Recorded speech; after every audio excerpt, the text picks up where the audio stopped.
श्रीमद् भागवत गीता, दूसरा अध्याय, सांख्य योग, स्थित प्रज्ञ। जब मन अपनी ही पकड़ में कैद हो जाता है, गीता मन की उस अवस्था से शुरू करती है जहां मनुष्य कहता है, मैं कर नहीं पा रहा, मैं ठीक से सोच नहीं पा रहा, सब बोझ लग रहा है। गीता इसे रोग नहीं कहती, वह इसे अविवेक की दशा कहती है। मन की तस्वीर श्री कृष्ण देखते हैं। अर्जुन का मन आगे बढ़ना चाहता है, पर भीतर कुछ जकड़ा हुआ है, भावनाएं भारी हैं, बुद्धि दिशाहीन है। इसे गीता कहती है मोह, जहां दृष्टि धुंधली हो जाती है।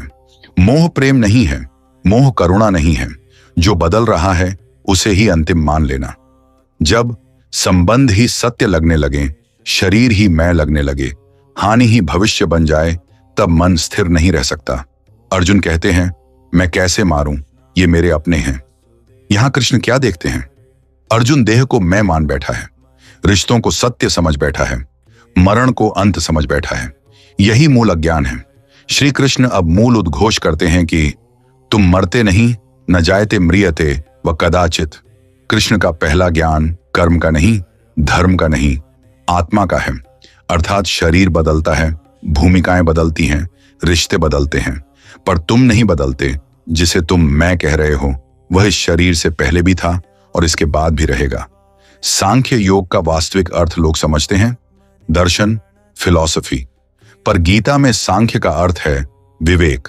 अर्थात जो नष्ट हो रहा है उसे नष्ट मानना, जो शाश्वत है उसे शाश्वत जानना, यही विवेक जागरण है। शोक क्यों अज्ञान का लक्षण है? श्री कृष्ण कहते हैं ज्ञानी शोक नहीं करते हैं। क्यों? क्योंकि शोक तब होता है जब हम जो बदल रहा है उसे पकड़ना चाहते हैं। ज्ञान तब आता है जब हम जो नहीं बदलता उसे पहचान लेते हैं। दुख जीवन की समस्या नहीं, दुख खुद की पहचान की भूल है। अर्जुन का धनुष उठाने का अर्थ क्या है? यह केवल युद्ध का निर्णय नहीं, यह निर्णय है भ्रम से बाहर आने का, भावुकता से ऊपर उठने का, कर्तव्य को करुणा से अलग समझने का। करुणा जब विवेक से कट जाती है तो वह कायरता बन जाती है। यही श्री कृष्ण कहते हैं कर्मण्येवाधिकारस्ते, फल तुम्हारे हाथ में नहीं, कर्म तुम्हारे हाथ में है। अर्थात तुम परिणाम नहीं, प्रक्रिया हो। यही तनाव मुक्त जीवन का सूत्र है। स्थित प्रज्ञ कौन है? द्वितीय अध्याय का शिखर। स्थित प्रज्ञ वह व्यक्ति जिसे सुख बहका नहीं सकता, जिसे दुख तोड़ नहीं सकता, जो भीतर स्थिर है, एक आजाद मनुष्य। श्री कृष्ण का पहला उपचार पहचान बदलना। श्री कृष्ण यह नहीं कहते तुम्हें मजबूत होना चाहिए, वे कहते हैं तुम वह नहीं हो जो टूट रहा है। शोक क्यों है?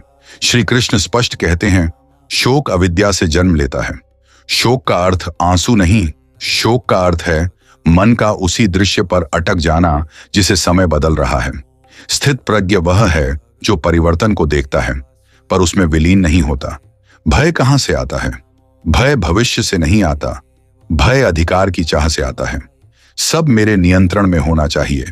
स्थित प्रज्ञ जानता है कर्म मेरा है, परिणाम जीवन का है। यही ज्ञान मन को हल्का करता है। निर्णय क्यों रुक जाता है? कृष्ण इसका कारण बताते हैं बुद्धि जब इच्छा से ढक जाती है तो वह स्पष्ट नहीं देख पाती। अर्थात निर्णय नहीं रुकता, दृष्टि रुक जाती है। स्थित प्रज्ञ इच्छा को हटाकर कर्तव्य को सामने रखता है। स्थित प्रज्ञ की अवस्था कैसी है? कृष्ण कहते हैं वह न भीतर से हिलता है न बाहर से बहकता है। इसका अर्थ भावनाहीन होना नहीं, इसका अर्थ है भावनाओं के बीच स्थिर रहना। स्थित प्रज्ञ हर क्षण उत्तर नहीं ढूंढता, हर उलझन को शब्द नहीं देता, हर पीड़ा को नाम नहीं देता। कभी कभी नाम देना ही बोझ बन जाता है। इसलिए द्वितीय अध्याय सिखाता है जब मन स्वयं को ही बोझ समझने लगे तो उसे ठीक करने की नहीं, पहचान बदलने की आवश्यकता होती है। गीता किसी को बीमार नहीं कहती, वह कहती है तुम स्वयं को भूल गए हो। और स्थित प्रज्ञ वही है जो धीरे धीरे खुद को फिर से स्मरण कर लेता है। ओम श्री राधे राधे, जय श्री कृष्ण, ओम तत्सत।